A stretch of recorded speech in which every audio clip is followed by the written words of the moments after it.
کل کا جو یہ میڈیا کا گند ہے اس کے متعلق کچھ سٹیٹسٹک تھی، مگر وہ اتنی گندی ہے کہ اس کو نقل کرنے کوئی دل نہیں چاہتا. مجھے بہت تردد تھا کہ یہ بات بتانی نہیں چاہیے، لیکن اس میں عجیب و غریب باتیں ہیں. ہر 4 گھنٹے کے اندر ایک ننگی فلم سسٹم کے اوپر اپلوڈ ہو رہی ہے، ہر 4 گھنٹے کے بعد. جو انٹرنیٹ دیکھنے والے ہیں ان میں سے 35% جو ننگی فلمیں دیکھتے ہیں وہ عورتیں ہوتی ہیں.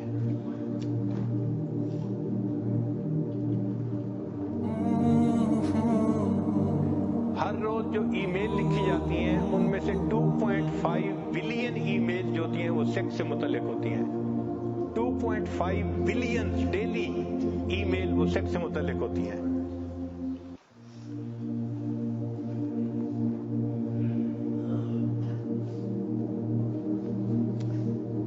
باہر ملکوں میں 56% جو ڈائیورس ہو رہی ہے اس کی بنیادی وجہ بیوی یا میاں ان میں سے کوئی نہ کوئی ننگی فلمیں دیکھتا ہے. اس لیے وہ اپنے ساتھی سے مطمئن نہیں ہوتا اور ان کی زندگی میں پرابلم آتے ہیں. 3 سٹیجز ہیں، یہ ذرا سمجھنے والی بات ہے کہ عام طور پہ ہر نوجوان سمجھتا ہے کہ یہ ننگی فلمیں بری چیز ہے، مگر اس کا عادی بنا دیا جاتا ہے، ایڈکشن اس کی ہو جاتی ہے. لوگ جیسے شراب کا نشہ ہوتا ہے، ننگی فلموں کا اسی طرح نشہ ہو جاتا ہے. اور اس کے 3 سٹیپس ہیں.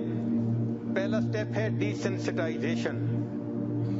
ڈی سینسٹائزیشن کا مطلب یہ کہ جو بندہ ننگی فلمیں دیکھنے لگ جاتا ہے تو وہ پھر برے کو برا نہیں سمجھتا. یعنی شروع کے چند دن تو ملامت ہوتی ہے، پھر وہ روٹین بن جاتی ہے. تو پہلے سٹیپ کو کہتے ہیں ڈی سینسٹائزیشن.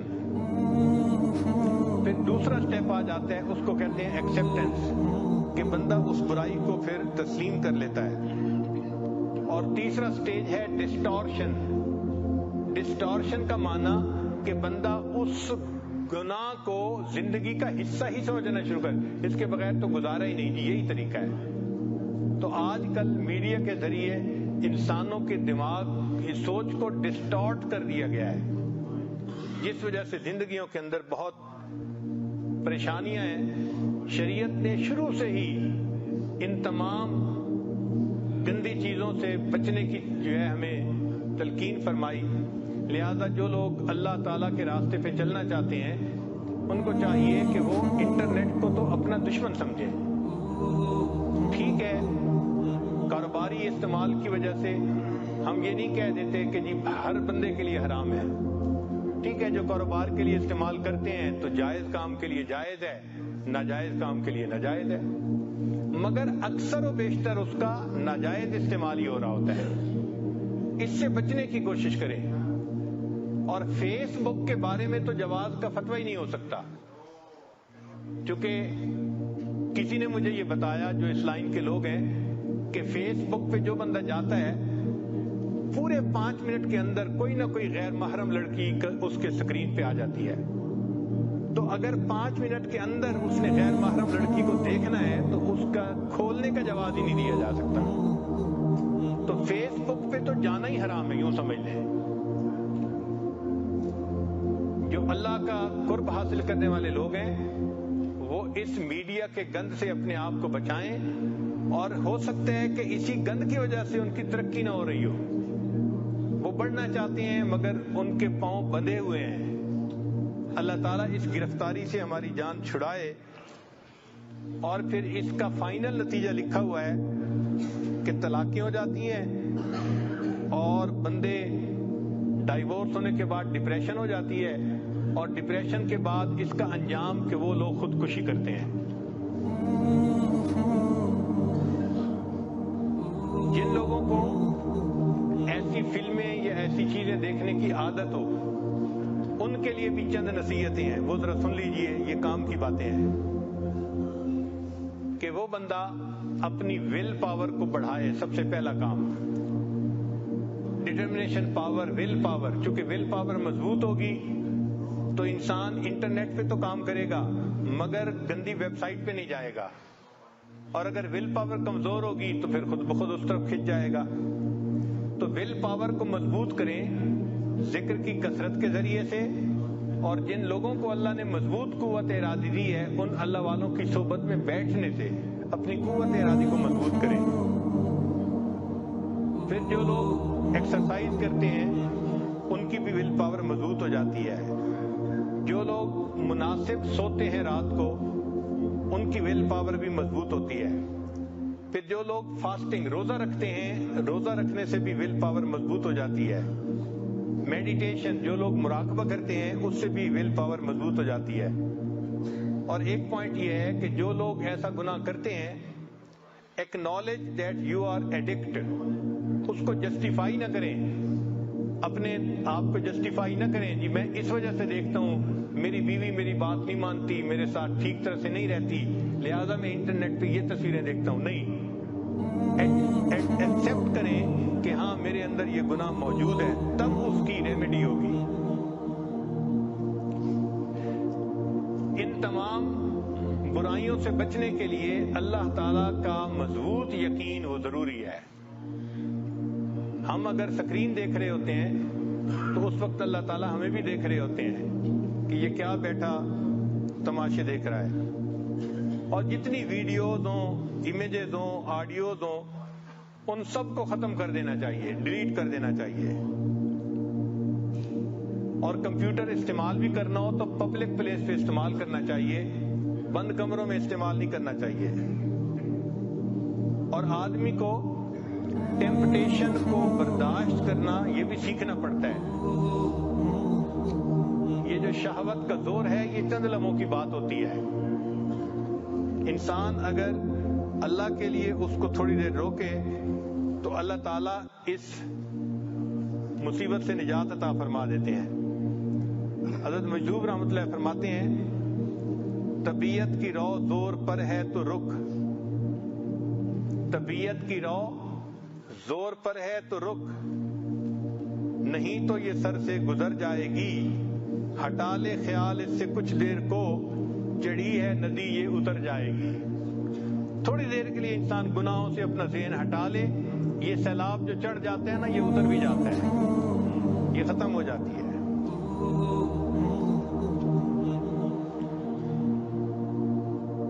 فرماتے ہیں کر نفس کا مقابلہ ہاں بار بار تو، 100 مرتبہ بھی ہار کے ہمت نہ ہار تو،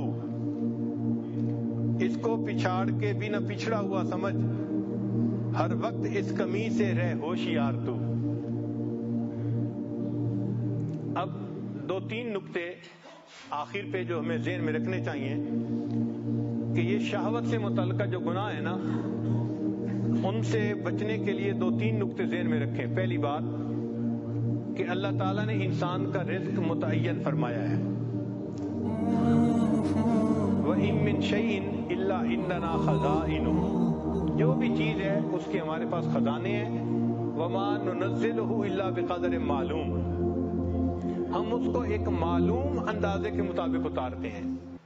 ہم نے دنیا میں کتنے لقمے کھانے ہیں یہ طے شدہ ہے، کتنا پانی پینا ہے طے شدہ ہے۔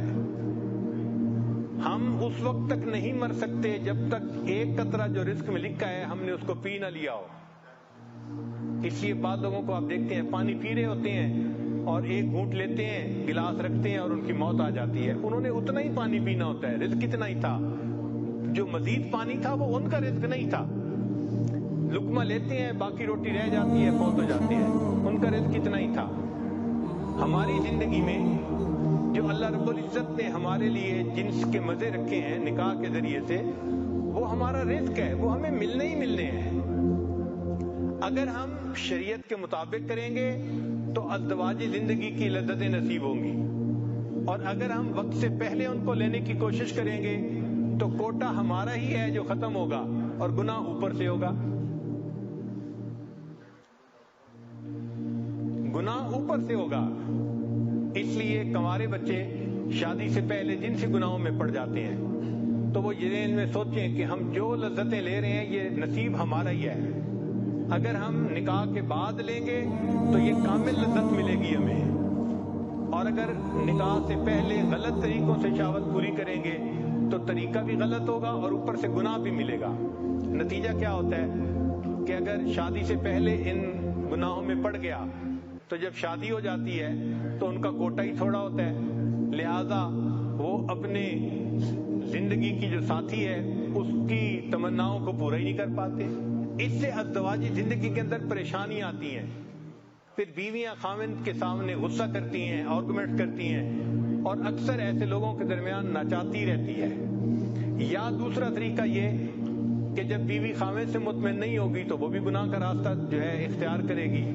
تو ایسے لوگ جو کنوارے پن میں گناہوں میں پڑتے ہیں وہ یہ ذہن میں رکھیں کہ شادی کے بعد ایسا نہ ہو کہ ہماری بیوی کہیں گناہ کے راستے میں نہ پڑ جائے۔ اور امام شافعی رحمۃ اللہ فرماتے تھے کہ یہ زنا جو ہے اس کا قصاص ہوتا ہے۔ قصاص کا کیا معنی کہ اگر آج میں زنا کر رہا ہوں تو اس کے بدلے کوئی نہ کوئی گھر کی عورت اس کو پورا کرے گی قصاص کو۔ تو اگر ماں زنا کر رہی ہے تو وہ سوچے کہ کیا میری اس حرکت کا بدلہ میری بیٹی چکائے گی، میری بیٹی بھی اسی راستے پر چلے گی۔ اگر خاوند یہ عمل کر رہا ہے تو اپنی بیوی کے بارے میں سوچے کہ میں اگر کسی غیر عورت کے ساتھ یہ گناہ کر رہا ہوں تو میری بیوی میری بیٹی وہ بھی اسی کو پورا کرے گی۔ حدیث مبارک ہے تم غیر عورتوں کے ساتھ پرہیزگاری کا معاملہ کرو، لوگ تمہاری عورتوں کے ساتھ پرہیزگاری کا معاملہ کریں گے۔ اور جو انسان غیر عورتوں کے ساتھ بدکاری کا معاملہ کرے گا تو علماء نے لکھا ہے کہ اس کے گھر میں بدکاری ہوگی، اور اگر گھر کی عورت سے نہیں ہوگی تو گھر کی دیواروں کے ساتھ بدکاری ہوگی۔ یعنی اس نے اس کا قصاص چکانا ضرور ہے۔ تو کیا ضرورت ہے اس گناہ میں پڑنے کی کہ جس گناہ کا قصاص ہماری اولادیں آگے چکائیں گی، ہمارے اپنے گھروں میں گناہ آئے گا۔ اس لیے اپنے آپ کو گناہ سے روکیے اور وہ عمل کیجئے جس کی شریعت نے اجازت دی ہے۔ جب تک دل میں یہ خوف نہیں ہوگا کہ اس سے اللہ ناراض ہوتے ہیں اور اس کا قصاص دینا پڑے گا، انسان ان گناہوں سے نہیں بچ سکتا۔ چنانچہ یہ دو تین باتیں ذہن میں رکھیں کہ جو کچھ ہوتا ہے وہ ہمارا ہی رزق ہوتا ہے، ہم اس کو خلاف شرع طریقے سے کیوں حاصل کریں؟ یہ تو ایسا ہی ہے کہ مزدور کو تنخواہ ملنی تھی اور وہ تنخواہ کو چوری کر لے، اس کو کون عقل مند کہے گا؟ اور بے وقوف آدمی، یہ تمہاری تو تنخواہ تھی، تم 2 دن صبر کر لیتے تو تمہیں مہینے کی تنخواہ مل جاتی، تم نے وقت سے پہلے اس کو چوری کر لیا تو مالک کی نظر میں مجرم بن گئے۔ یہ ہمارا ہی رزق ہے جو ہمیں ملنا ہے، ہم وقت سے پہلے جو کرتے ہیں یہ گناہ تو ہم اللہ کی نظر میں بھی مجرم بن جاتے ہیں۔ اور دوسرا یہ کہ اس کا قصاص ہے۔ اور ایک تیسری بات کہ یہ جو جنسی گناہ ہے یہ اللہ تعالیٰ کو بہت ناپسند ہے، اس لیے فرمایا وَلَا تَقْرَبُوا الزِّنَا، زنا کے قریب بھی نہ جانا۔ یہ نہیں کہا کہ زنا نہ کرنا، قریب بھی نہ جانا، یعنی جو اس کی مبادیات ہیں اس سے بھی بچو۔ بات کرنا، دیکھنا یہ ابتدا ہے، اس سے بھی بچو۔ چنانچہ ہم اس سے بچیں اور احیاء اور پاک دامنی کی زندگی گزارنے کی کوشش کریں۔ پھر ایک مرتبہ حضرت رحمت اللہ علیہ نے ایک واقعہ سنایا جس کو تلبیس ابلیس میں بھی لکھا ہے۔ ایک حافظ قرآن تھا، اس نے کسی بے ریش لڑکے کو شہوت کی نظر سے دیکھا تو اس کے استاد نے کہا کہ تم نے ایسا کیوں غلط نظر ڈالی؟ تو اس نے آگے سے جسٹیفائی کیا، نہیں میں نے تو ویسے ہی دیکھا ہے، اور کہہ دیا کہ اللہ ایسی شکلوں کو بھی جہنم میں ڈالیں گے۔ تو حضرت رحمت اللہ نے فرمایا کہ وہ حافظ قرآن تھا، اس ایک نظر ڈالنے کی وجہ سے 20 سال کے بعد قرآن پاک ہی بھول گیا۔ تو جب یہ بیان میں واقعہ سنا تو مجھے بہت پریشانی ہوئی۔ بعد میں کھانے پہ حضرت نے اپنے ہاں بلایا تو میں نے حضرت سے عرض کیا کہ حضرت میں کم علم ہوں، کم سمجھ ہوں، مجھے کچھ باتیں سمجھ میں نہیں آتی، آپ اجازت دیں تو میں آپ سے پوچھ لوں؟ فرمایا پوچھو۔ میں نے کہا کہ حضرت ایک بندے نے ایک مرتبہ بدنظری کی اتنی بڑی سزا کہ قرآن پاک کو اس سینے سے نکال لیا گیا؟ تو حضرت نے فرمایا ہاں، وہ اس لیے کہ یہ اللہ تعالیٰ کی غیرت کا معاملہ ہے۔ میں نے پوچھا حضرت کیا مانا؟ تو فرمایا کہ نبی الاسلام نے فرمایا کہ انا اغیر الناس، میں انسانوں میں سب سے زیادہ غیور ہوں، واللہ اغیر منی، اللہ مجھ سے بھی زیادہ غیور ہے۔ تو اللہ غیرت کرتے ہیں کہ ایک بندہ مجھ سے محبت کرنے کی بجائے غیر سے محبت کا اظہار کر رہا ہے، یہ اللہ کی غیرت کا معاملہ ہے۔ اور جہاں غیرت کا معاملہ آ جاتا ہے وہاں اللہ تعالیٰ ایمان سے بھی محروم کر دیں تو یہ بھی ممکن ہے۔ اس لیے جو دوست لکھتے ہیں نا آئی لو یو، یہ 3 لفظ لکھتے ہوئے ہاتھ کانپنے چاہیے، بندے کا دل کانپنا چاہیے کہ میں کسی کو یہ لفظ لکھ رہا ہوں، کہیں ایسا نہ ہو کہ اس میسج کو بھیجنے پر اللہ تعالیٰ اپنے دفتر میں یہ لکھوا دیں کہ I don't love this person, یہ تو غیر سے محبت کرتا ہے، یہ میرے محبت کرنے والوں میں شامل نہیں ہے، اس کا نام نکال دو میری۔ تو کہیں اللہ کے دفتروں سے ہمارا نام ہی نہ نکال دیا جائے۔ ایسے الفاظ مت کہیں کسی کو، اس کو کہیں جہاں شریعت نے اجازت دی ہے، اس کے علاوہ نہیں۔ تو یہ اللہ تعالیٰ کی غیرت کا معاملہ ہے، اس لیے ایسے گناہوں سے بچنا اور اللہ تعالیٰ سے معافی مانگنا یہ ہمارے اوپر لازم ہے۔ اللہ تعالیٰ ہمیں شہوت کے گناہوں سے محفوظ فرمائے اور ہمیں اپنے نفس پر غالب آنے کی توفیق عطا فرمائے۔ وآخر دعوانا ان الحمد للہ رب العالمین۔